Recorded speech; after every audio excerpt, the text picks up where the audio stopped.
నమస్కారం. నా పేరు కే గీతా సంజన. నేను కిరిజి పాఠశాల నందు 9వ తరగతి చదువుతున్నాను.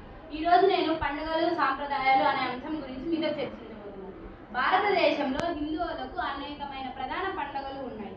వాటిలలో సంక్రాంతి, దసరా, దీపావళి, శ్రీరామనవమి, శ్రీకృష్ణాష్టమి, ఉగాది ఇలా ఎన్నో పండుగలు ఉన్నాయి. వాటిలలో హిందువులకు దసరా అనేది ఒక ముఖ్యమైన ప్రాధాన్యత కలిగిన పండుగ. దసరాను విజయదశమి, దేవీ నవరాత్రులు, శరన్నవరాత్రులు అని కూడా పిలుస్తారు. దసరాను 10 రోజులు భక్తులు భక్తి శ్రద్ధతో నిర్వహిస్తారు.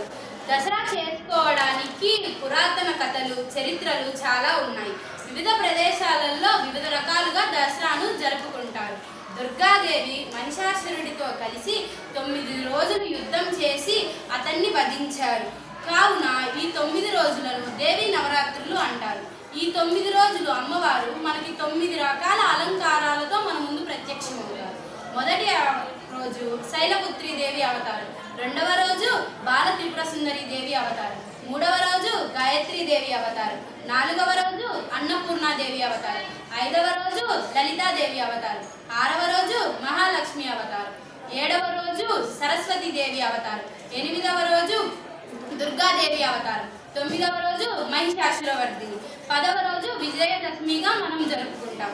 ఆశ్వయుజ శుద్ధ పాడ్యమి నాడు మొదలయ్యి నవమి వరకు చేసే రాత్రులనే దేవి నవరాత్రులు అంటారు. 10వ రోజు విజయదశమి. వీటిని అన్నింటినీ కలిపి మనం దసరా అని అంటారు. ఇంతటి చక్కని అవకాశాన్ని కల్పించిన ఈనాడు వారికి, కిరిజి యాజమాన్యానికి, ఉపాధ్యాయులకు నా ధన్యవాదాలు.